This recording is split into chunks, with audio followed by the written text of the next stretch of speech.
All right. New live stream. I gotta try and share this real quick, and then I'll tell you what actually happened, which is hilarious. Fluval got me. Uh, let me do this real quick. I gotta update the other live stream because they're sitting there going, "Hey, what's going on?" And let's see here. View my channel. Yeah, there's like 3 of them going live right now. It's awesome. So we're gonna grab this. Pause. Go back to the other one.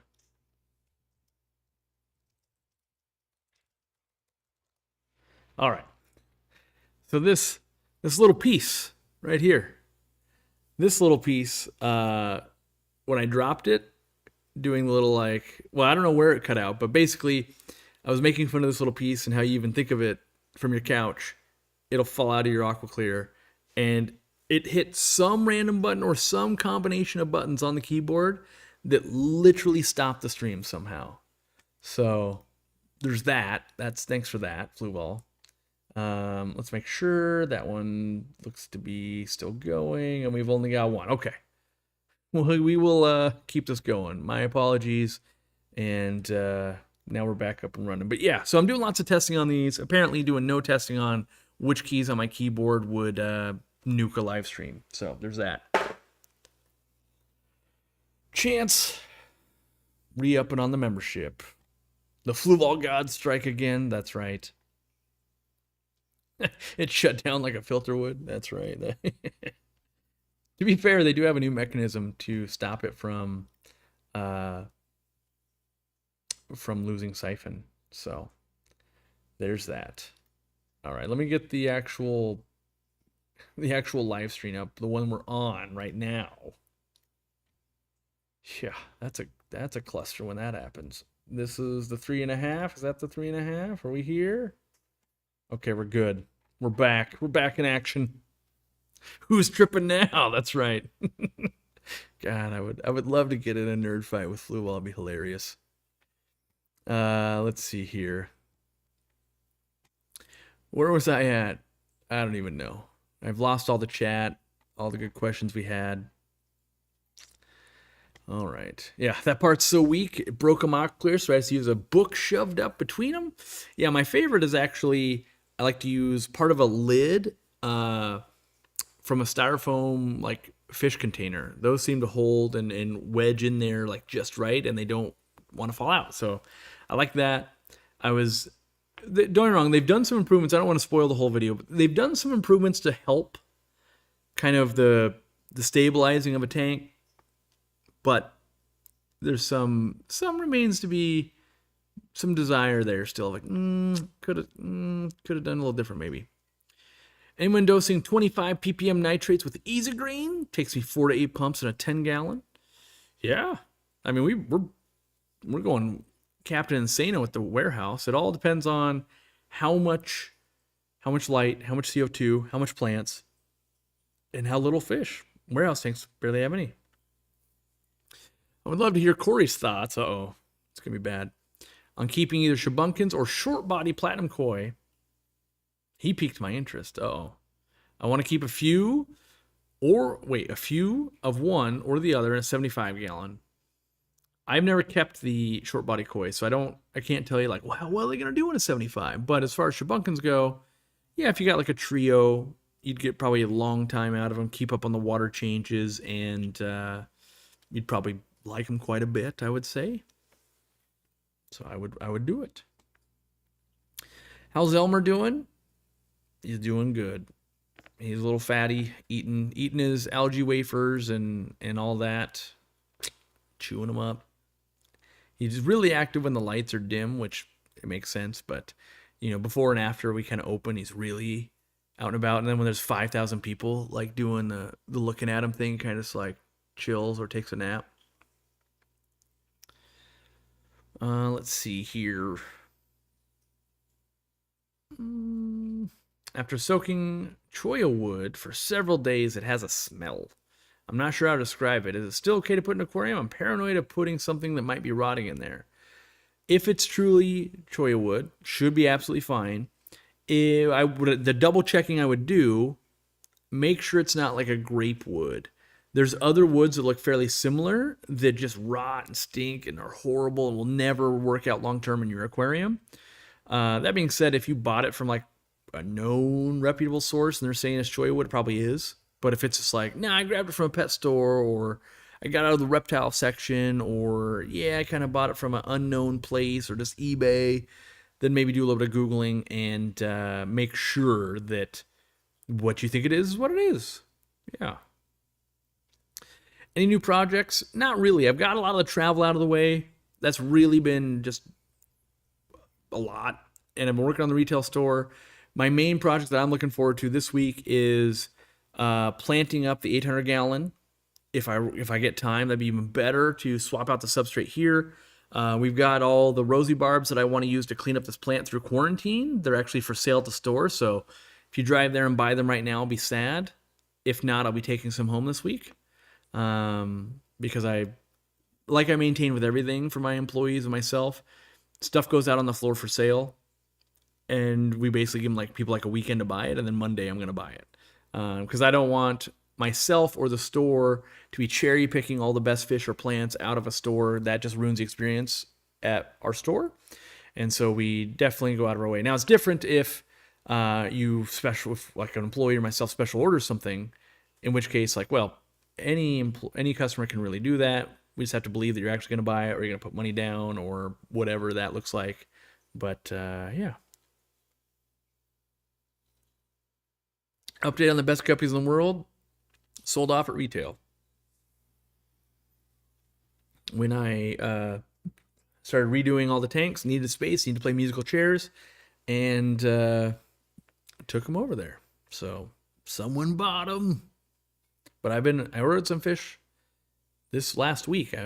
All you guys were sleeping. I won two different things on Aquabid. I ordered some more teacup platies, the fireball ones.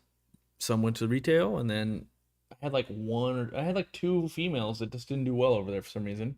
Oh wait, no, I killed them. Let's be honest, I killed them with Fritz algae gun, unfortunately.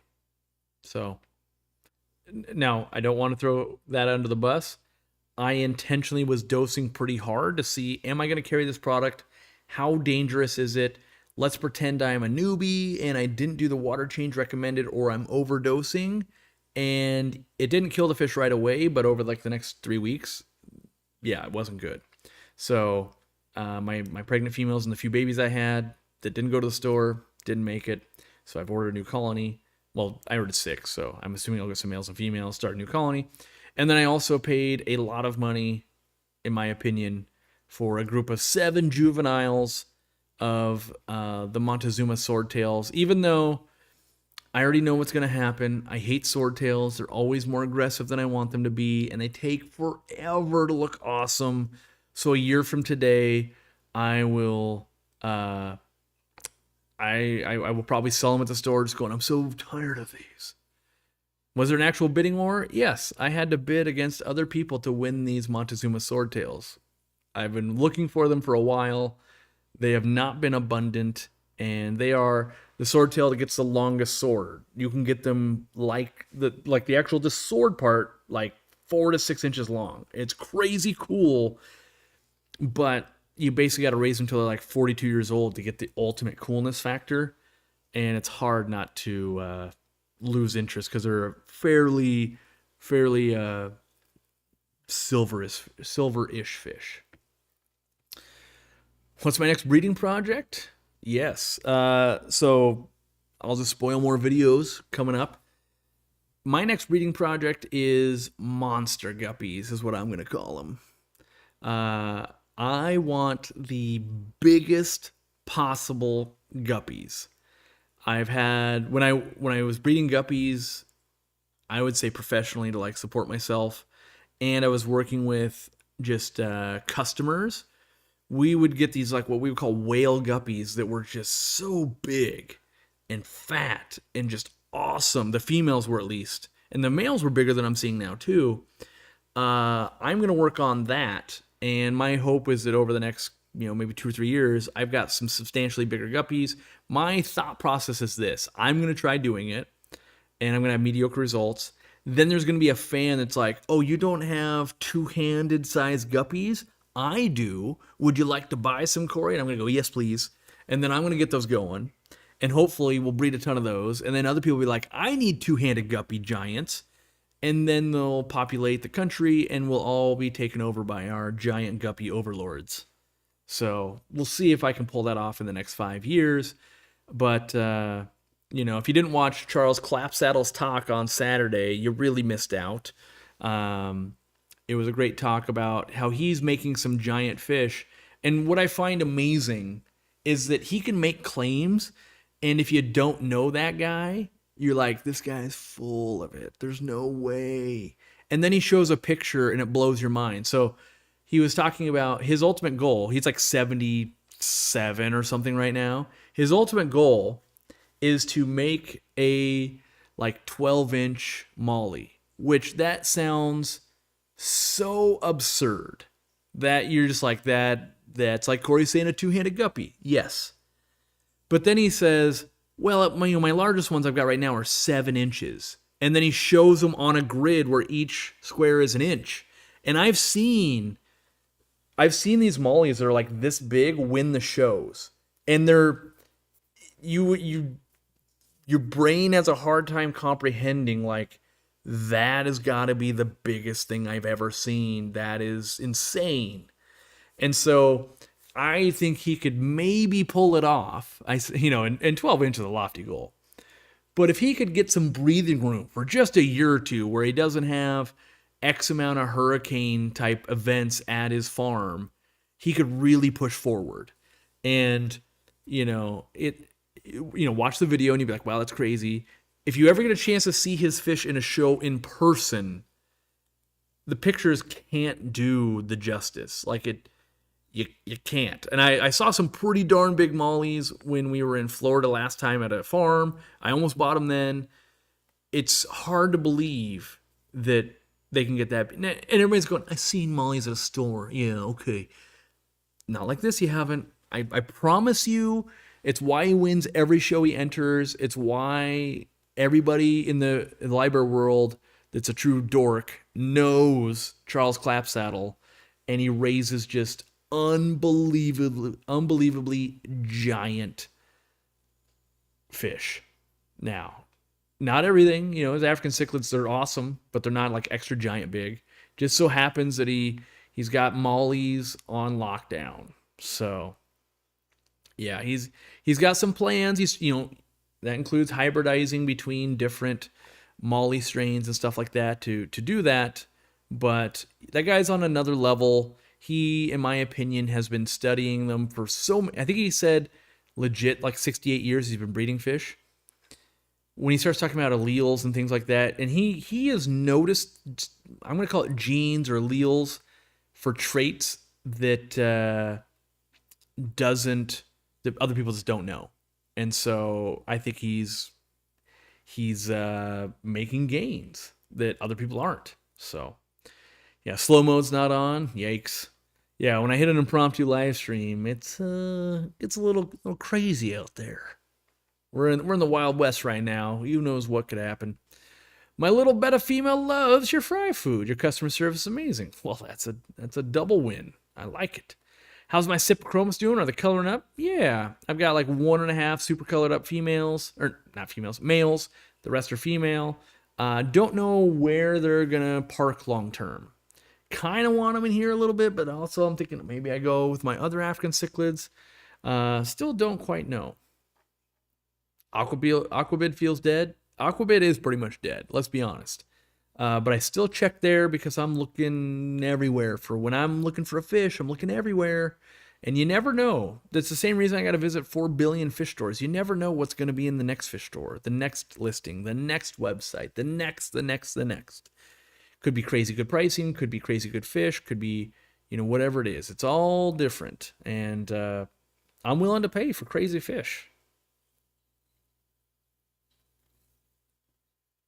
What's the new species strain on monster guppies? No idea. I'm just going to call them monster guppies. And I want to see, I haven't heard of something called a monster guppy. But everything's always out there before. Everything exists somewhere. But I want to see if we can get that term just coined. Like, yeah, monster guppies. And I've been thinking a lot lately about what am I known for?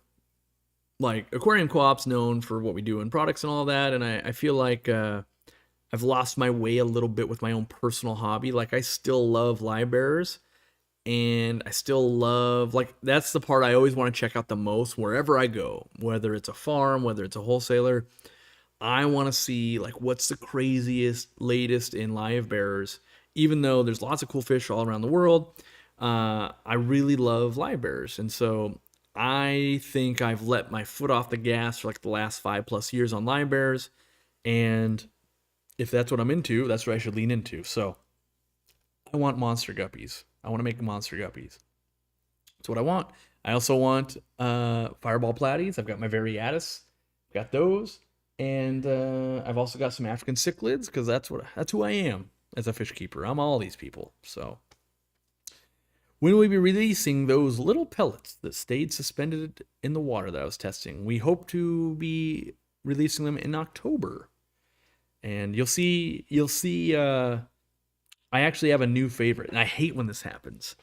I have a new not favorite. I have a new food that I got a bunch of new samples. When I visited the warehouse, I brought home a carry-on bag full of foods. And there's, again, one food out of there where we finally gotten our hands on it. You'll hear about it. You'll see it in a video coming up.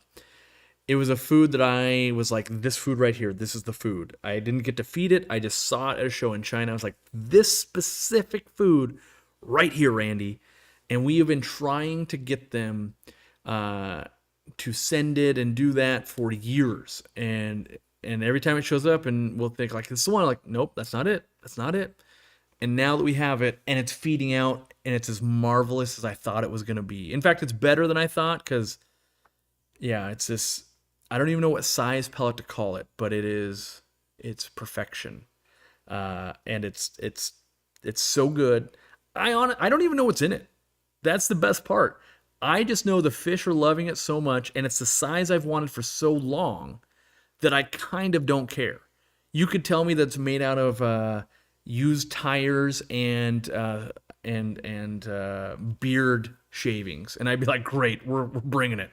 Like, obviously I'll do what I can, but it's the response and the way it's working is so nice that I'm already bought in. I've been home for one day, and instantly I was like, yep, I need a kilo of this.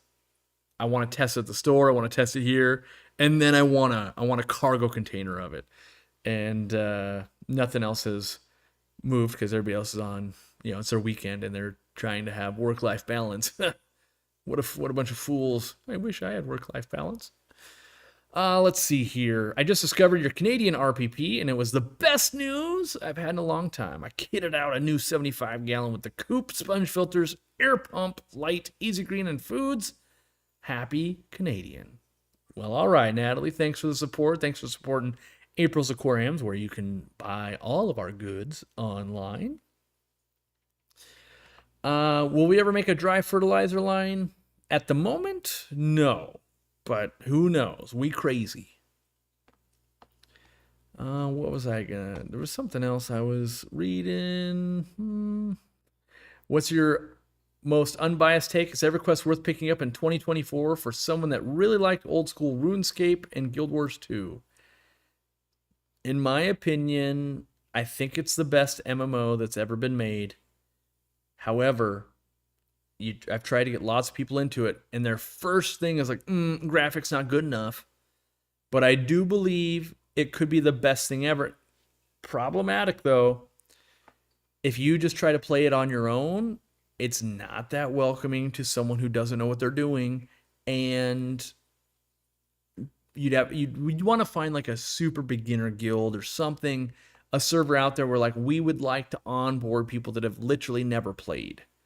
That can be very good, but if you just kind of hop into the latest TLP, as they're called, which is like kind of like WoW Classic servers and stuff, you're going to be surrounded by all the sweatiest nerds like myself when I do play, and they'll basically just won't have time for you to hold your hand, and then you might get soured on that experience. But if you could get like 2 or 3 friends to play with you and give it an honest month, you'll probably be like, okay, this is one of the best games ever made in the MMORPG scene.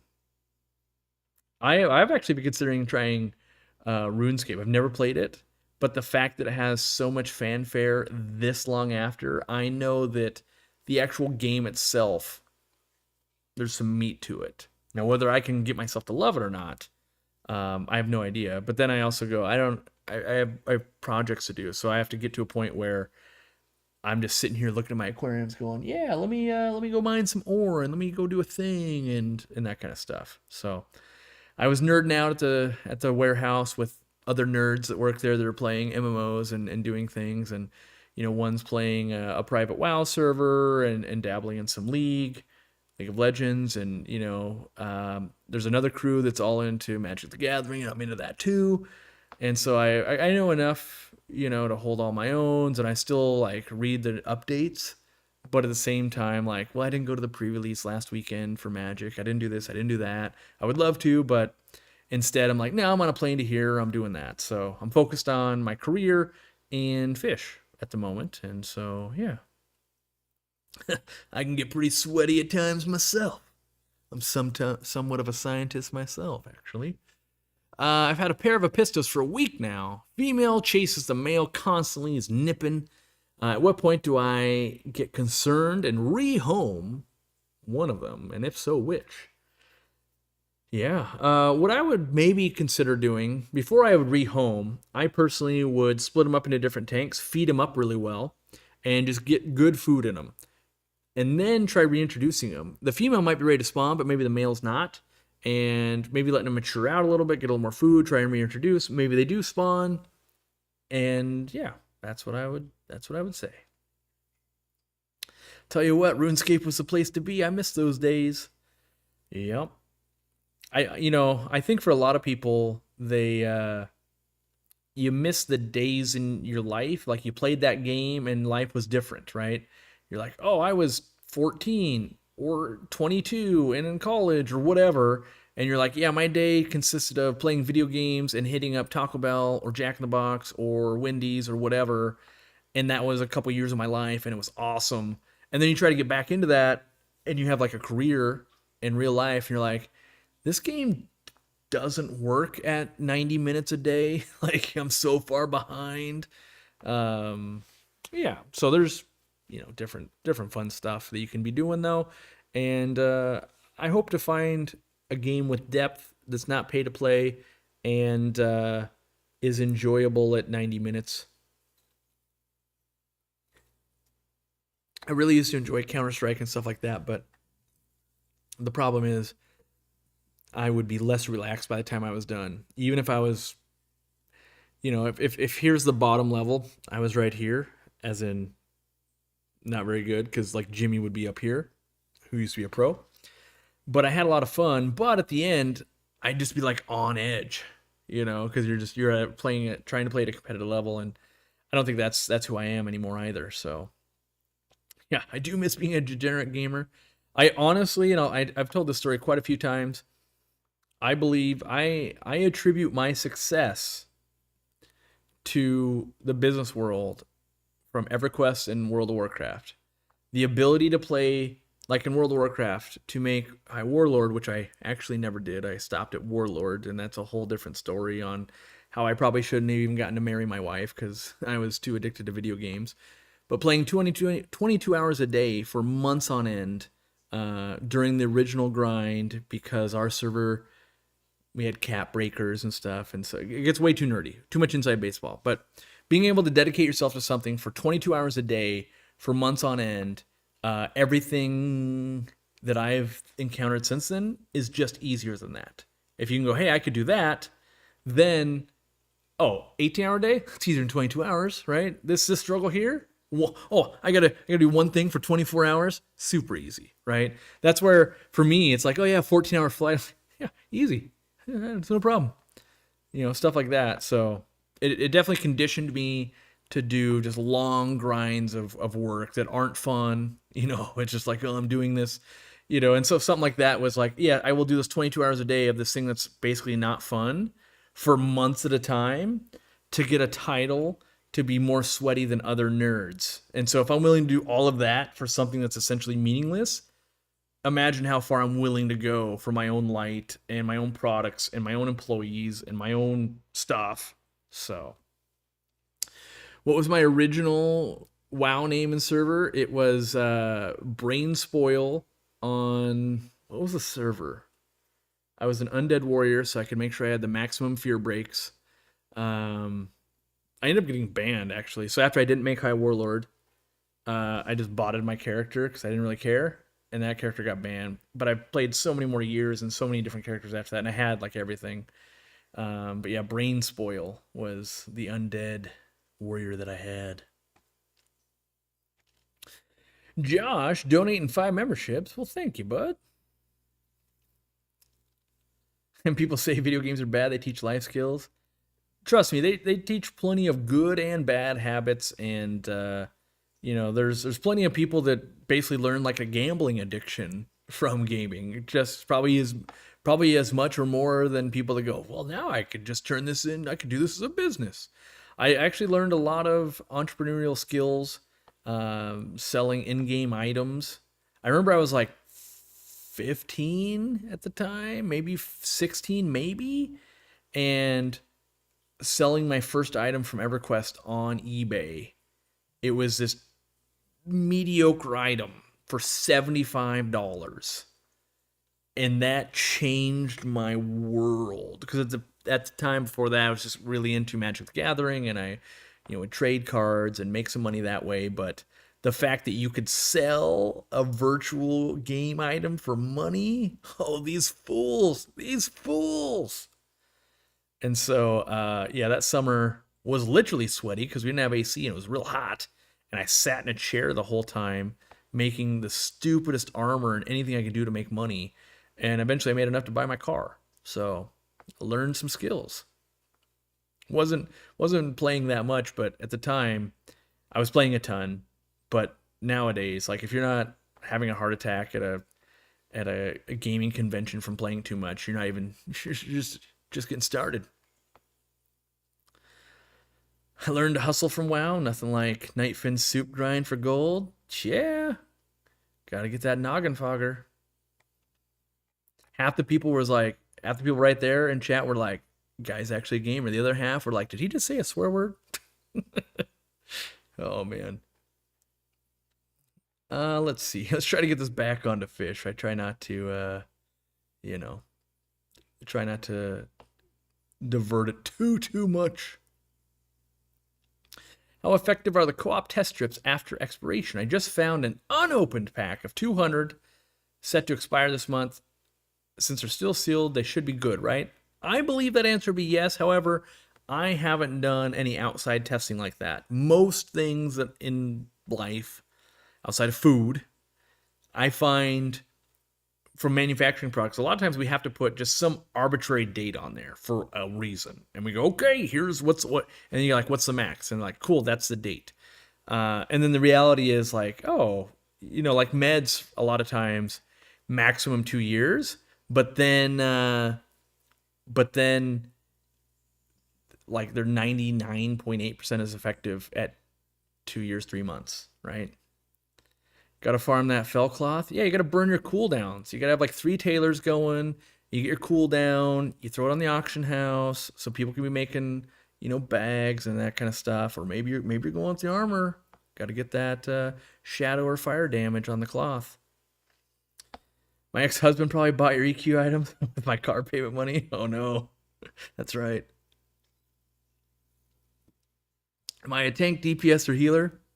Well, I have done all of those roles in very high level capacities, which is the nerdiest thing I've ever said in the last 10 minutes for sure.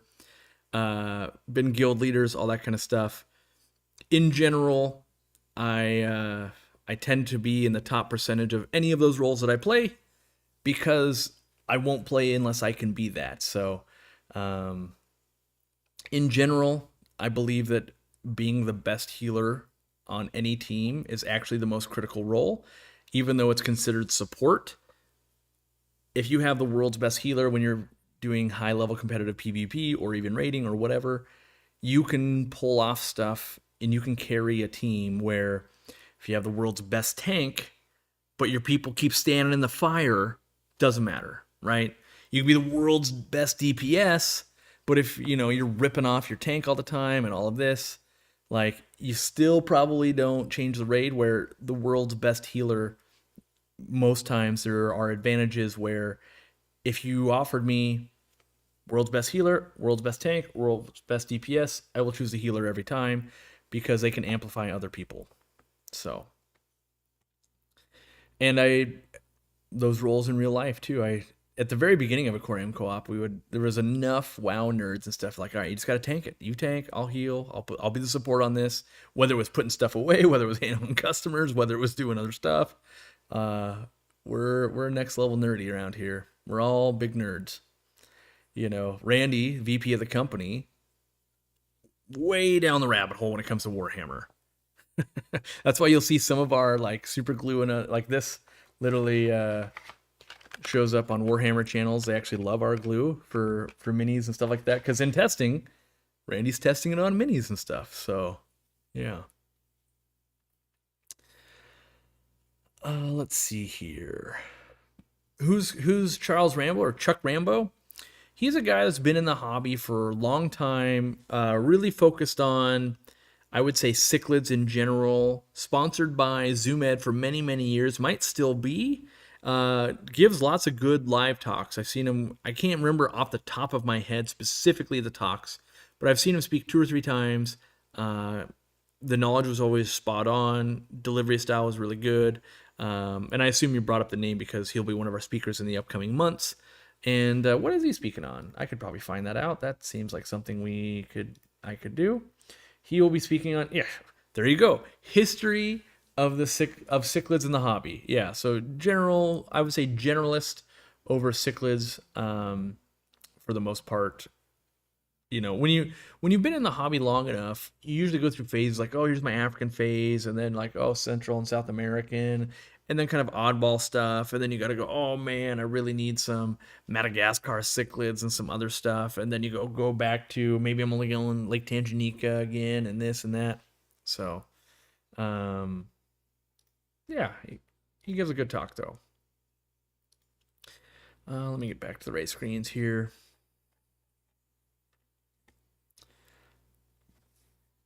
Yeah, everyone's giving their game recommendations. Plus, trust me, there's plenty of games. There's plenty of gamer friends that are always like, "Hey, you should get into this," and I go, "Yeah, I should, but I just don't have time." And that's where I'm at. I don't have the time.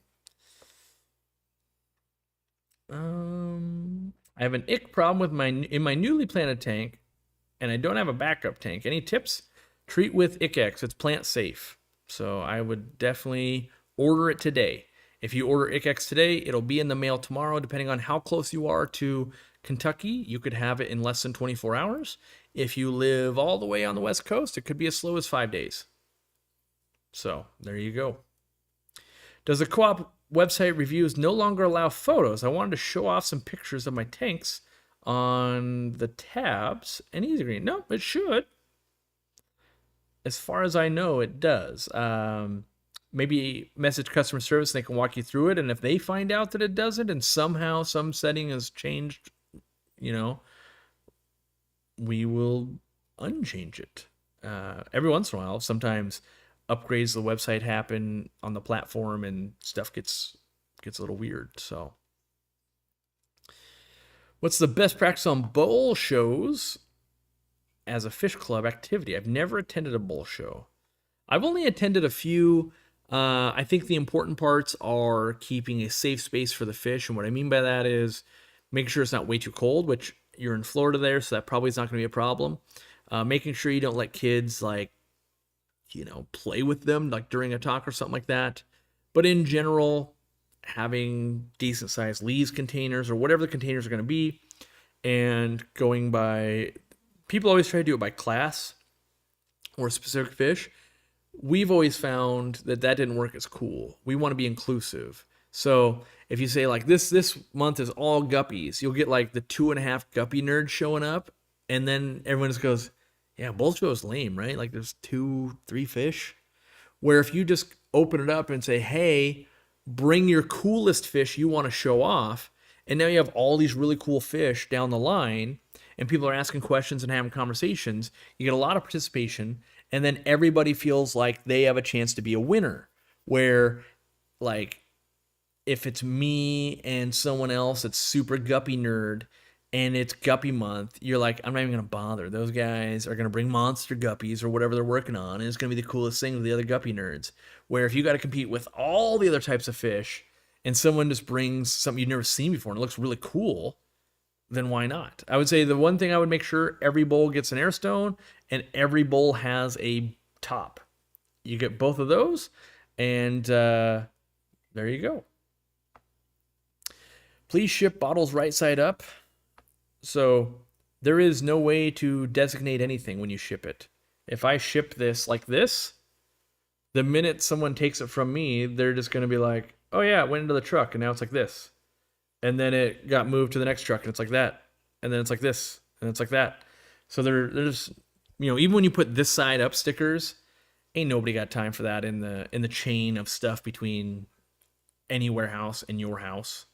So I already ordered the Med Trio from your website. I live in New York. Sweet. Should be there in the next day or so, I would guess. Well, if you just order it right now, but I'm guessing if you order like Saturday or something, next day or two. Would Coolie Loaches work in a tank with Celebes and Threadfin Rainbows? Yes, they would. Yeah, that's a great combo. In fact, one of the best combos we have in the store, we don't have it right now, but it's Threadfins with Coolie Loaches. Great combo to sell, and they look good. Yeah, or they throw it to your door. Yeah, at this point, it's weird to watch the evolution from when I was a kid. You'd have to like mail it in, and you'd get it like 3 weeks later. To like you could pretty much like there was a sweet spot where Amazon was on fire. It's like they could get it to your door before you even knew you wanted it. You'd order it and like boom, 2 days, like clockwork. Now we're all the way to the point where it's like, depending on where you live, is it gonna get stolen? Is it gonna take forever to get there? Is it gonna be crushed? Is it gonna be this? And so I'm interested to see what is like. Is there a resurgence 10 years from now where people just like, no, I'd like to actually buy it at a store. Thank you. I'll see. It's super convenient to order stuff, but it's also real nice when you get stuff and it's not broken. Any more plans for a breeder reward program? No. It's still living on a list, but the deployment and needing to hire an employee to oversee it is work. You were definitely a druid, weren't you? Depends. In both WoW and EverQuest, yes, at different times. But depending on the expansion of WoW is how viable dodge tanking really is, mitigation tanking versus something else. And then in EverQuest, it's one of the most powerful classes that no one that actually is a good player will play because you're limited to how far they'll go. But if you ever get to see a druid played really well, it's so shocking because no one does. It's like the AFK class.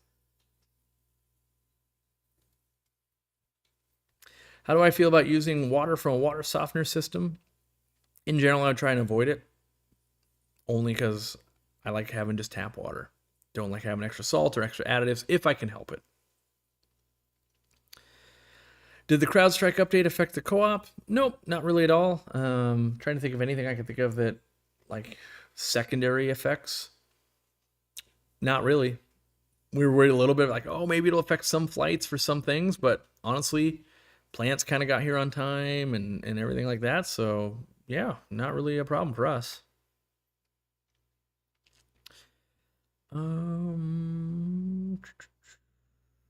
My last 2 orders lost in transit, 1 live fish and 1 fish meds from USPS. Bummer. Yeah, we keep getting better and better quotes from USPS. We keep testing them, and then we keep watching them just not deliver on what they say is happening. So it's yeah. I was the only top level human druid on the Karana server. I guess I thrive on punishment. That is super bizarre. That was the original server I ever played on was Karana, but I would have been like 13. And I'm trying to remember any of my original characters' name. The very first character I ever made was Tuco, a halfling druid, but it only ever got up to like, well, it eventually made 50 or 60, but I want to say I played my rogue a lot. Ooh, I remember my rogue's name was Picken. One of them. I had a barbarian rogue, and then I ended up making a gnome rogue. But yes, yeah, Karana server. That's a long time ago. Back when they had the council, so you couldn't even raid all the time. You had to wait till it was your turn because there was no instancing back in the original EverQuest. You had to wait for it was your turn for what dragon you could hit. And I remember I was in a French guild, even that young. I was that sweaty apparently. I was in a French guild that I would wake up before school to raid. So I'd wake up at like 4:30 a.m., start raiding at 5, and be to school by 8. Dumbest thing I'd done for sure. I don't know why. Why I would go through that at that level. All right. How do I feel about using a 33 long aquarium for breeding Coriodoras? I think it works out pretty good. Cool footprint. I don't like it long term because I like having more depth to really see, but if you have a confined space, it is a cool tank. But for the most part, what I learned after having multiple 33-gallon tanks, I would always just wish, like, I kind of wish I just had a 55-gallon, honestly. So, let's see here.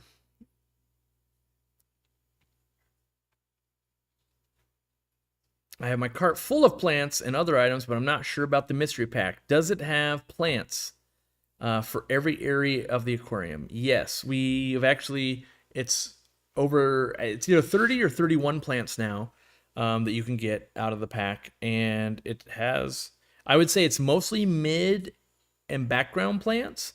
There are some foreground plants, but it also would depend on, if you're like, oh, I got a 55, it's like, okay, there's more options for foreground. But if it was a nano tank, like, well, there's no Crypt Parva in it, so there's nothing gonna be that tall. No Monte Carlo, because that would be highlight. But yeah, in general, the only bad review that I have to laugh at, because I always hate doing this because I hate calling out a person because the person then happens to be in the room, like I'm that person. I'm like, well, but I think we got a 2-star review because when you place the order for plants, it then runs the script, and on the background will add the plants to your order in random. But they were disappointed that they got to see what plants they were before they arrived. So if you don't want to know what plants you're going to get, don't look at the order confirmation because it will tell you which plants are on the way to you.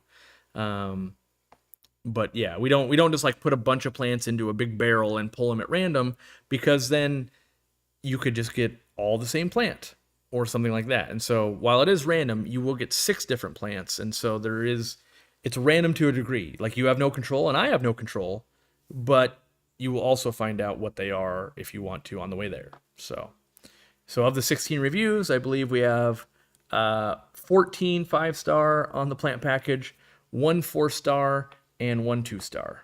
And that's because they were able to see what the plants were before they arrived at their house. So I don't think I really have a good way around that. I could probably spend a bunch of time and money to find a way to circumvent that, but of the things that are on fire for my business, that's not one of them at the moment. Let's see here. What time is it? Okay, we got about 40 minutes left. My clock is all off because we had to restart it, so that's a bummer. Will we ever do a drivers and a fertilizer? We answered that a little bit earlier, and probably not. There's no... The problem with the dry fertilizers are... So I used to be a guy that would do that way, way back in the day. If you don't mix them in the right order, they will bind incorrectly and not be usable by your plants. You also can get a lot of mold growing and things like that. And so probably and it kind of doesn't align with our business goal, right? Our goal is to make planted aquariums easier for you, and the hobby in general easier for you. And the more steps you add to something, the less likely that is to accomplish that goal. So if I was to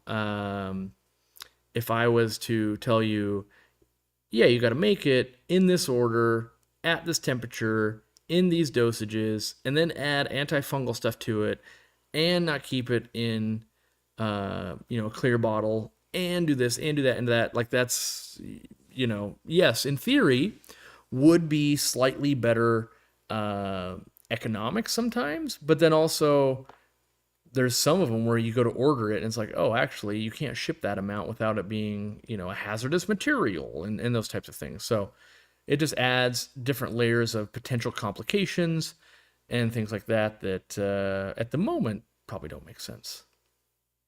What fish is the hardiest in the store, the retail store? Well, the ones I always recommend, because they seemingly just always do well when we're importing them and stuff like that. Black neon tetras, by golly, that is a very hardy fish. It's probably black neon tetras, lemon tetras, Priscilla tetras. There's quite a few tetras that are like, they just seemingly love to be awesome all the time. And then there's like cardinals and rummies where it's like, okay, those ones not so much. But yeah, they seemingly, whereas like lots of the barbs and just lots of other fish will be aggressive enough, like, oh, they're nipping at each other and that kind of stuff, where just those tetras right there seem to be real good.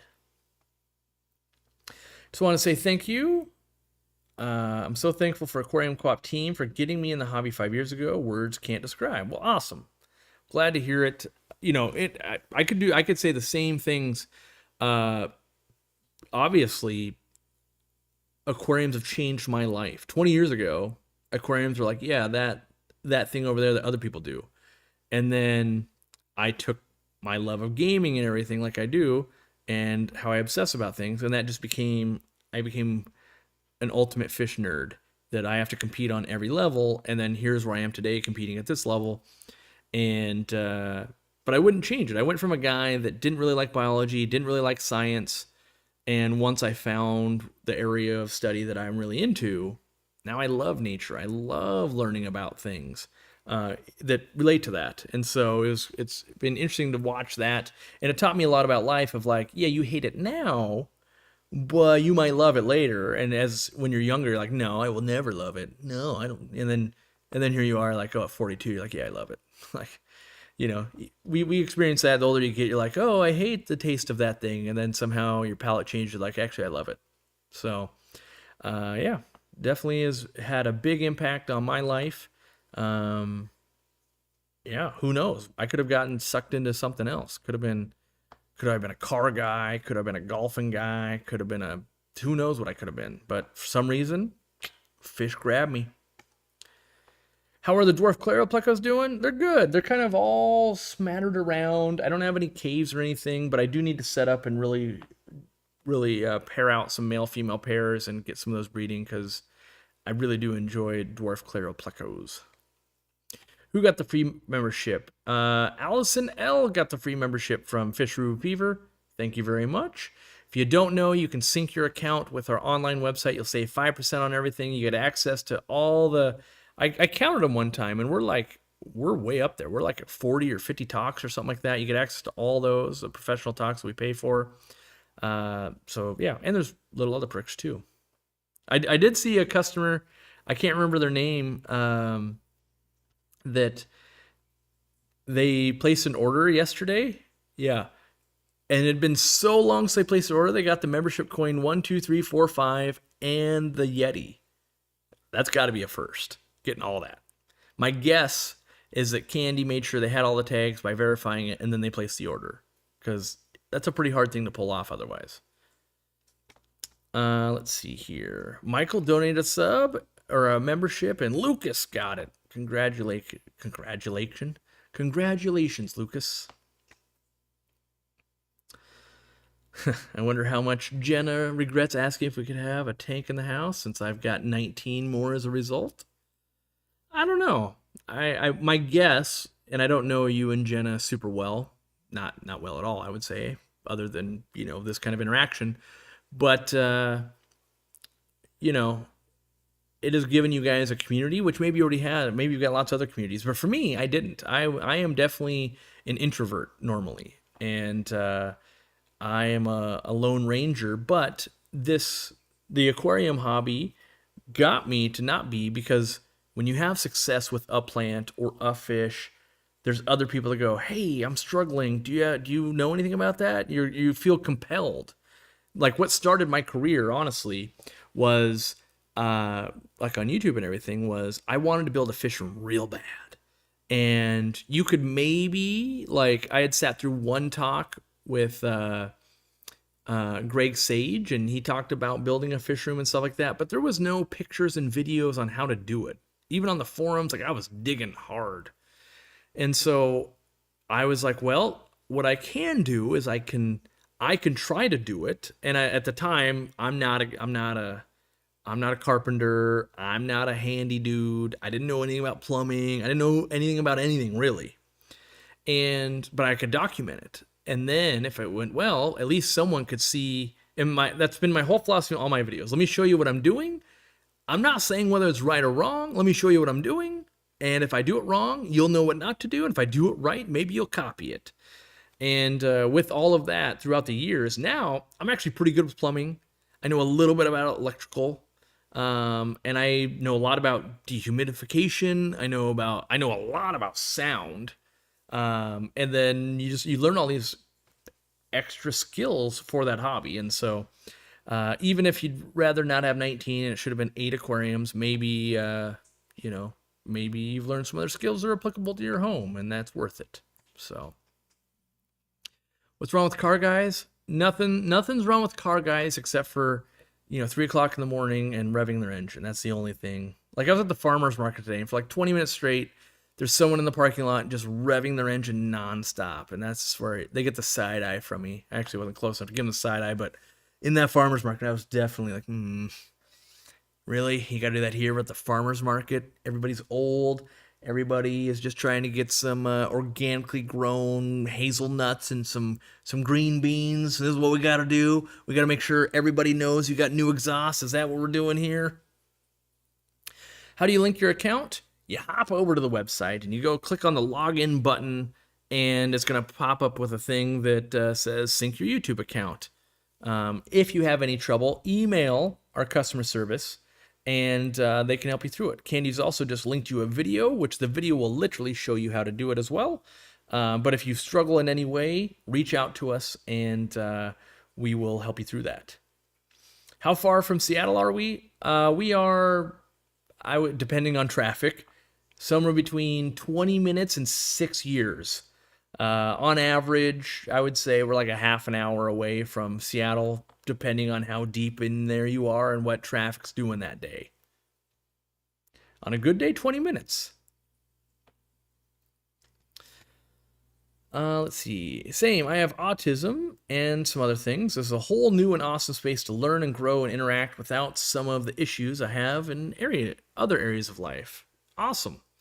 Yeah, I've got my own quirks and everything, but I feel like in person, caveat, in person fish keeping, whether it's a club, a store, or anything like that, real welcoming hobby and space, and I really enjoy it for the most part. 9 out of 10 people, great human beings, and online, I'd say it's like 50-50, depending on where you're hanging out. Some people can be real aggro, and but that's with everything. Once you get online, you feel like you're the most important person in the room.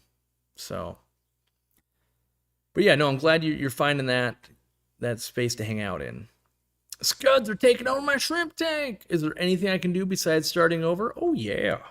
What I would do is I would get some fish in there, maybe a couple guppies or something that you don't want anything that's just gonna be like, ooh, I'm gonna take the shrimp to Murder Town, but would definitely snack probably on baby shrimps, but all the scuds. And if you let that go on for a couple months, you will probably end up with more shrimp than you started with, and your scud population will be real low.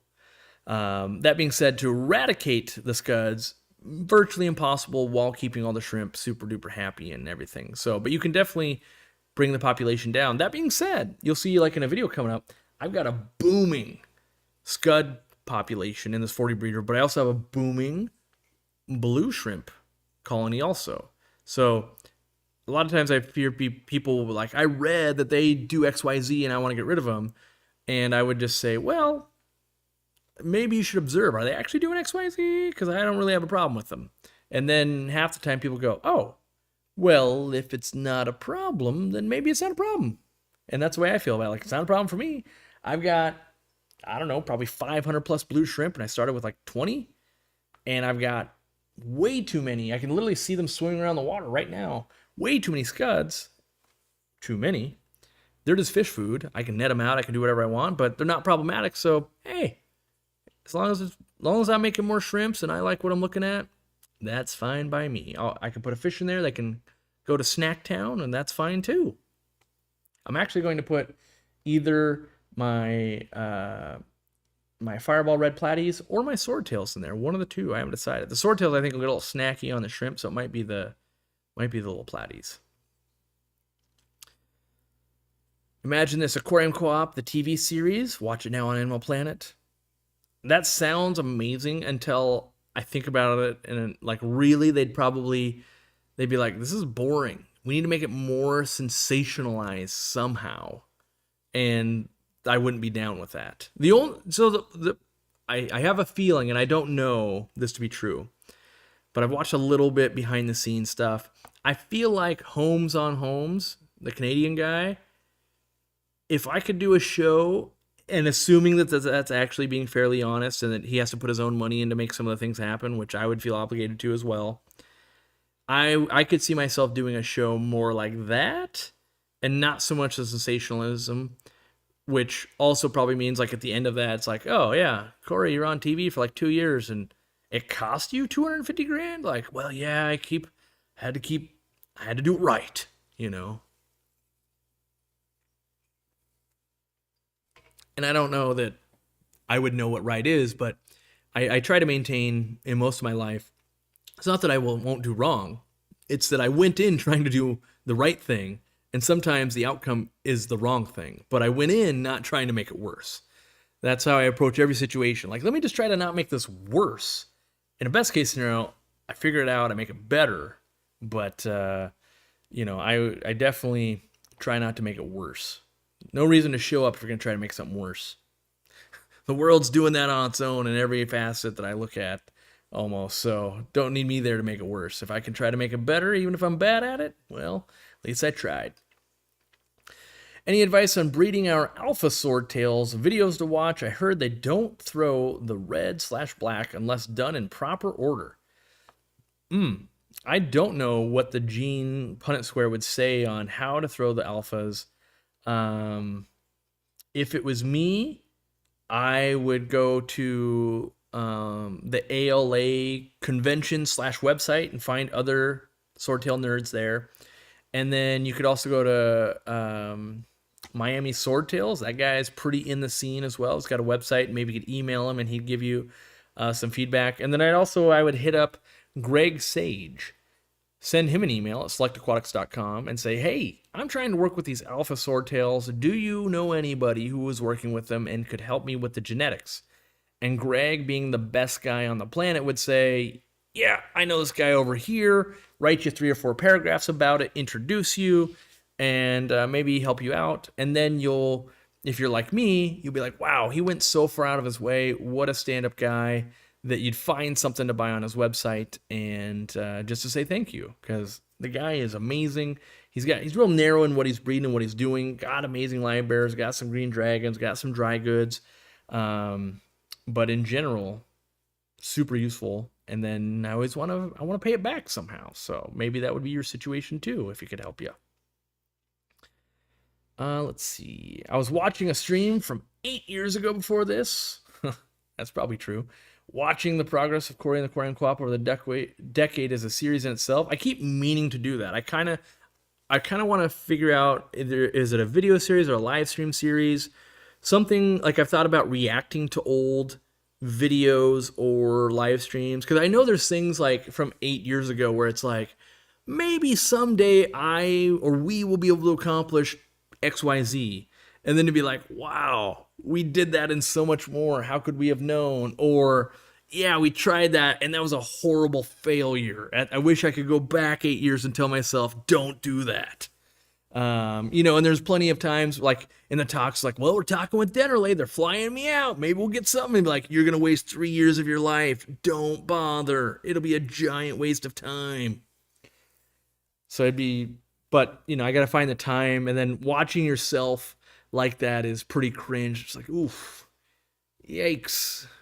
Hindsight being 2020. But I do think it could be very fun. It could be, I bet you there's some real nuggets out of there of like, oh yeah, look at that. Like, here was the idea, didn't know the answer. X amount of years later, found out the answer. I was right. I was, wrong, wrong, wrong, right, right, wrong, wrong, wrong, wrong, wrong, wrong, right, right, right, wrong, wrong, wrong, right. That'd be fun. Could be fun. Don't know it will be fun. Could be fun.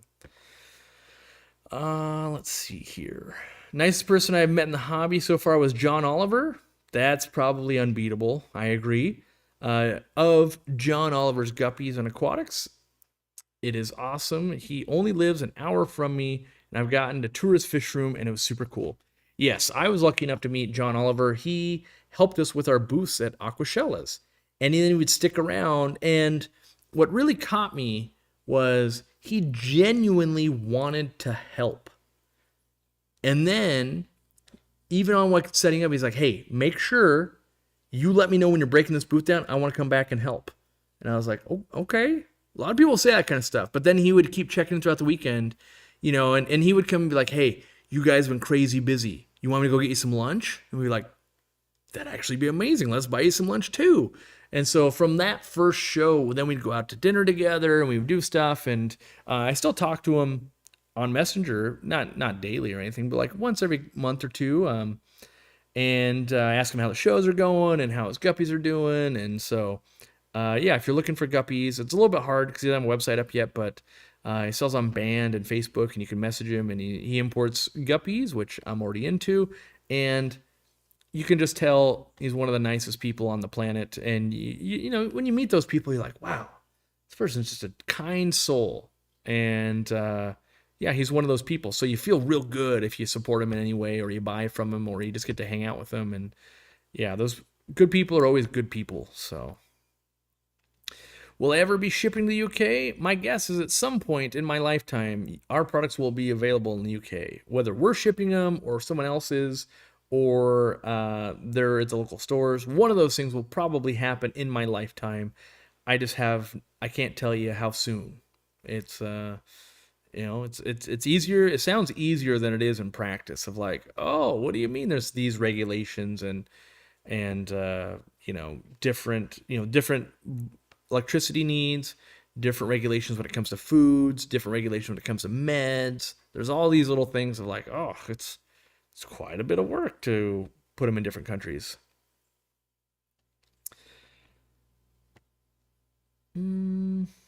Is it a good idea to keep clownfish parents in the same tank with newly hatched babies if I put them in an isolation box? Unfortunately, I don't know enough about breeding saltwater. I assume it's saltwater clownfish to guide you on that. And so I would definitely say, find someone. I'll tell you who I would ask. 100% on any saltwater related thing at the moment. My go-to person would be Danny at Danny's Aquariums. I've known him since he was like 12, maybe 14. He's like 22 or 21 or something. And I probably talk with that guy like once a week on average. And he has stayed true to the saltwater hobby the whole time. He's got a channel with over 100,000 followers. But in general, I know his character for the last like 8 years. And I've met up with him at different shows in Europe and stuff. And just in general, what I like about him is he'll tell you, oh, I don't know. Or, who would know? And he'll give you the right advice. And so anything saltwater related, I would say talk to Danny at Danny's Aquarium. And he seems to be just one of the good souls when it comes to saltwater. There's other ones too. I just don't know them well enough. So it's not like I'm throwing everybody in the saltwater world under the bus. I just don't know them like I know Danny. And so I can give a good recommendation. And so I will.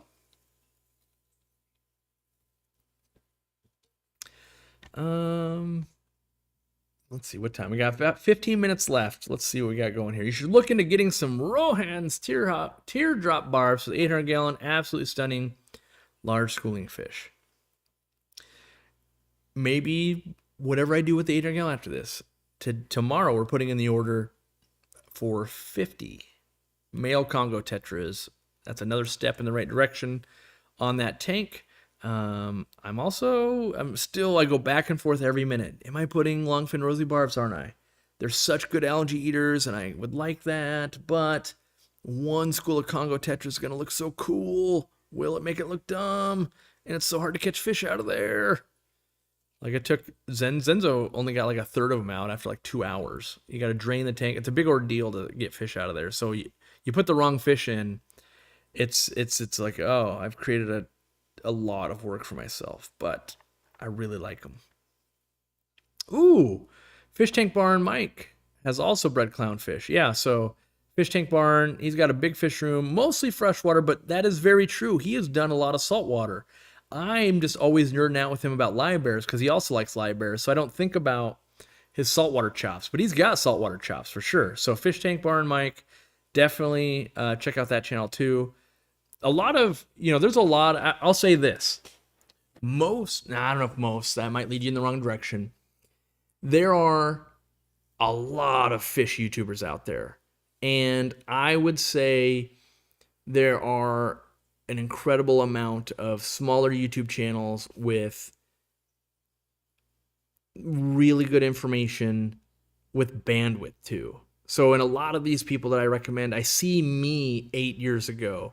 And it's not like I've turned into like some corporate idiot that, is just trying to drain your soul via buying my crap.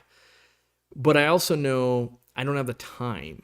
And so what used to be like, I'll make an exception, I'll make the time and have a 2-hour conversation with this person. I now literally I don't have the time even for myself. And so that's why if I have a good person I can recommend, I know they've got some time.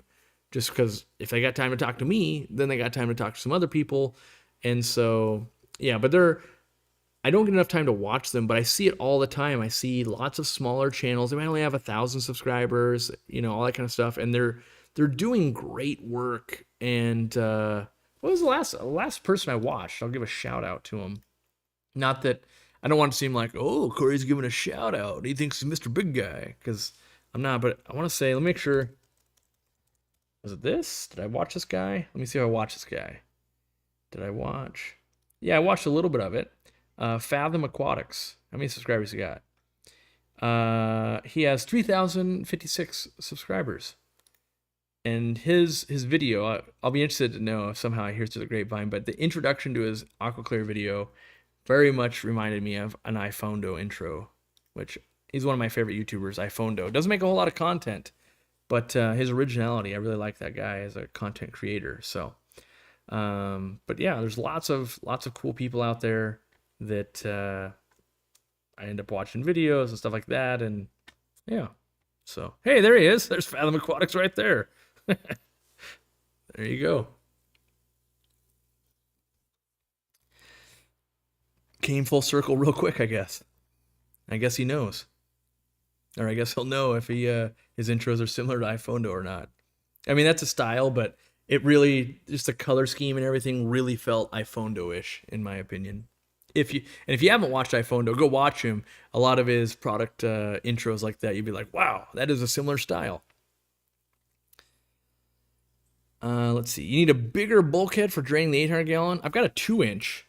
What blows my mind with, what is it, fluid dynamic theory or something like that? There's some nerds that actually study this and know the correct terminology that I don't use. But when you go from like a 1/2-inch bulkhead or 1/2-inch pipe, PVC, to 1-inch, you think it's double, but it's actually something crazy like 3.91 times. Like it. And so when you go from like a 1-inch to a 2-inch drain like I've got, the amount of gallons per hour when it hits full siphon is something mind-blowing. How many gallons per hour? Let me see.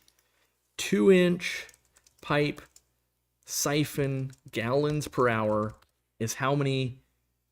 Yeah, here we go. Here's Reef Central. Oh, there's some charts. Let me find the chart because the chart is mind-blowing. Chart pipe size water siphon. This is the stuff that I will nerd out on for an hour and a half when my wife's like, hey, you want to watch a movie? Oh, yeah, I'm working. Hold on, I'm working. It's this stupid stuff where she'll ask me and it's like, what are you even doing? And I'm like, you honestly don't want to know. You don't want to, it won't matter to you. I'm trying to find it. I'm trying to find a good siphon so I can read you the statistics. And, yeah, let's see, internal diameter. No, this is for going over a bank to do those kind of siphons. Oh, here we go. Here's one. All right. Find that chart. Here we go. A 1/2 inch. Oh, wait, hold on. Flow rates based on pipe size, gallons per hour, 40. That's, yeah, gravity only. Yeah. Okay, so a 1/2 inch drain with gravity only is 200 gallons per hour. But a 1-inch drain, you'd be like, that's double, right? No, it's 600 gallons per hour. So that's a 3x. And then when you go, so then you got 1 inch, right? You got 1 inch and a 2-inch bulkhead, not double, 2,200. So that's almost 4x to go from 1 inch to 2 inch. So like that laminar flow or whatever it's going through the pipes is mind blowing. And so again, like maximize pressurized flow. If you're using like a big pump to move water, in a 1/2 inch, the max water you can flow through is 1,260 gallons per hour. At 1 inch, 3,510. And then that 2 inch, 12,000 gallons per hour. So it just blows my mind when I'm reading that. I'm like, there's no way. Wow. No. That, and you get the parts in your hand, like, no. Like you measure it, no. But somehow, and that's where you get into that real nerd math and someone that really knows it can explain it to you. But yeah, it blows my mind to know. And so I learned a lot of this because in the store I put in 1/2 inch bulkheads. What a fool. Don't do that. And as a tank is broken or anything, we've upgraded to 1 inch. Mostly because I can afford it now. 1/2 inch bulkheads were just cheaper. And I was like, yeah, I can save like $1 each. Why wouldn't I? Why? I'm not changing that much water that fast. Now I know. Like, well, a 1/2 inch, a Nerite snail will flood you, where a 1 inch, not a problem anymore. And then I'm up to 2-inch ones now. And a 2-inch one, my logic is a whole potted plant can go through that thing and not block you up. And I'm not sure we've ever had a blockage with, I don't even think we've had it 1 inch, but definitely at 2 inch, we've never blocked a drain. So bulletproof at that point. I have some skunk Corys I bought recently. Coolest Cory ever. They kind of are, but they also are real like nippy and kind of a problem. Can be. The joke I used to always make is like, yeah, they're super cool until you put your arm in and you come back with a bloody stump. Like they're cheap and they're very cool, but they can be problematic with other fish sometimes. Let's see here. That's award-winning customer service. That's right. We actually, was it 2019? We won an award for our customer service. Let's see. What's blown my mind lately is internet speeds, especially now that fiber has been fully unlocked. Yeah, I haven't got to experience that level of fast internet, but yes, it gets to a point where, I mean, right now we're bottlenecked with like all servers basically, because yeah, but indeed. Just want to confirm the 500 milliliter bottle of Easy Green is the one with the pump head. Is that correct? Yes, it is. You probably seen me this because eventually we will, it'll come with the cap. It'll also be in green and all of that, but these are just tester prototypes I've been playing with. And so eventually it will switch, but even though that's on the way, that might not happen for another 3, 4 months. It depends on production rates and all that kind of stuff. And so we have to have it produced, and then we have to get it to the manufacturer, and then the manufacturer will include them on the bottles when they're making the Easy Green. Then they'll finally make it to us, and then they'll also make it to retail stores. So, now we're at a point where a change can be like a 6-month thing, which is crazy. What's pasta grannies? That's my wife's obsession. She always be like, "You want to watch an episode of Pasta Grannies?" And she is fascinated by old school technique and stuff, which it is neat, but she probably enjoys that like I enjoy learning about a fish farm, and how she feels about watching my thing on a fish farm is how I feel about watching Pasta Grannies. At least Pasta Grannies, real low key, can be like some background noise. I can be working and look up and go, that's interesting. So, what else do we watch? We watch a lot of, a lot. We don't watch a lot of YouTube together, but my wife could tell you, there's the Canadian woman that basically is washing dogs. I'm a sucker for dogs, so it's always like, look at this dog, it's all messed up. And then by the time you're like, oh my gosh, that dog is so cute, it's so clean now, makes me want it. Any updates on the expansion? Cleaner, better. I can give you an actual update. You can peer in. We took down the paper, so you can actually peer in and see like, and in my opinion, it looks cool, but hey, that's just my opinion. Still waiting on permits though, so at least now you can go, when they get those permits, this will be fun. Hopefully they'll get those permits someday. Yeah, so you can at least do that now. Yeah, Girl with the Dogs. That's right. That's what it was. I wanted to say Gone to the Snow Dogs. I met that creator at one of like the vid summits or something, and I knew it wasn't Gone to the Snow Dogs, which that is only about huskies. Where Girl with the Dogs is about cleaning, or like, I'm going to say bathing. Not bathing. That's probably, I'm doing a disservice in every way I describe it. Grooming dogs and some of the different challenges and all that kind of stuff. And it's kind of fascinating. So, and her format is amazing. So I started out with Katie, my wife, was watching, and then I was like, this is genius over here. Let me study this. And I go, oh, okay. You go from dirty dog to clean dog in like 3 minutes. That's just gratifying. And then she launched all of her own products, and that was smart. And then she just seems to be, without knowing anymore, a genuine person, all that kind of stuff. I'm like, yeah, that makes sense. Like, I like that. And so it also is very shareable. And what I mean by that is not just like, oh yeah, share, which, by the way, start sharing all my content. Make your grandma watch it. But the fact that you can kind of hold it and be like, look at this dog. And then I go, oh, and then I'm kind of sucked into it of like, oh yeah, that is a lot of mats. Oh yeah, gotta shave twice. Yeah, that makes sense. Oh, detangling shampoo. Okay, yeah, that makes sense. And then by the time you're in it, and then it's like, oh, you're blow drying. And you're like, oh, it's a lot of fur. Yep, you're right. Yep. Somehow you get sucked into it. Could be I don't even care about that dog, but somehow I gotta see the end. I gotta be like, oh, well, okay, yeah, that thing looks amazing. They drove 2 hours. Okay. The last groomer, it bit its arm off. Like, oh, well, she didn't have that problem. Maybe she must be real good with them. So it's definitely a format that is appealing. She's got a podcast. I can easily know that I won't get sucked into the podcast. I'm not into it enough, but I can definitely get sucked in. As my wife said, we love her little weirdo dogs. Yeah, the more messed up that little dog is, the more I gotta see the end result of it. So yeah. Oh, Candy says help us with store reviews too. Yeah, go to our store if you bought anything from us. Leave us a review, good or bad, as long as it's honest. That's all I'm really asking for. Leave us an honest review, good or bad, and it helps everybody else. And if you've got an opinion like, yeah, Corey sucks at videos, but I like his product, or I hate his products, but I like his videos, or the club is cool or not, or I like the retail store, or I don't, or I like Candy's customer service, or I don't.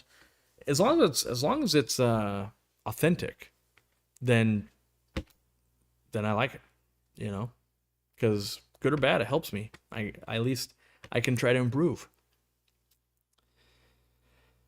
If you can see how klutzy I am, you'd know I need the pump.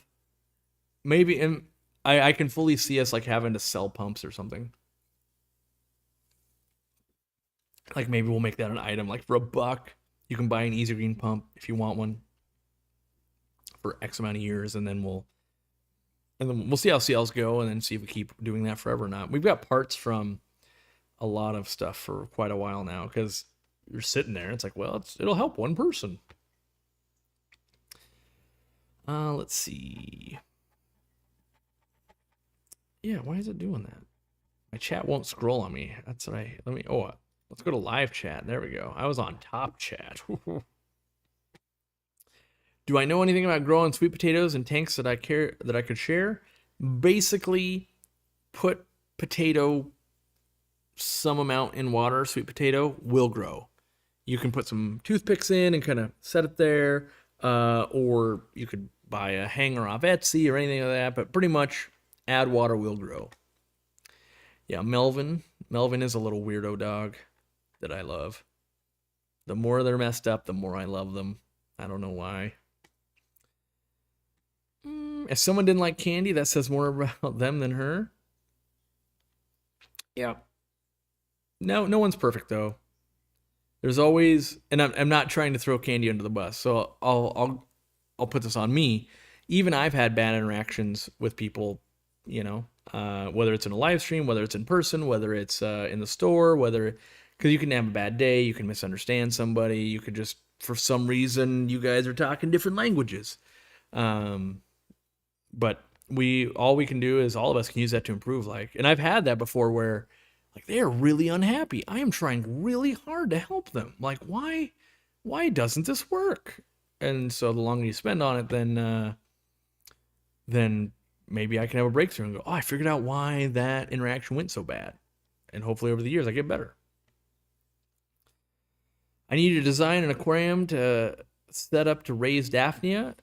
Kind of exists. I've got some old documents from James Langhammer, which is a big library nerd. There was some German engineers working on it too. And basically, the design that needs to be refined is a fairly, let's say 40-gallon type aquarium. There's a divider in the aquarium, and then there's 1 or 2 membranes between the two at a very, very specific micron with very, very low flow. And what that allows is you get one side to be green water and you get one side to be the Daphnia. And the Daphnia are over here just doing their thing, and very slowly green water will slowly leach through the 2 little membranes you've got. And then the Daphnia eat it, and then they poop it, and then they molt, and that creates ammonia. And at the same time, when green water makes its way through, the other one, ammonia water, is making it through to feed the green water.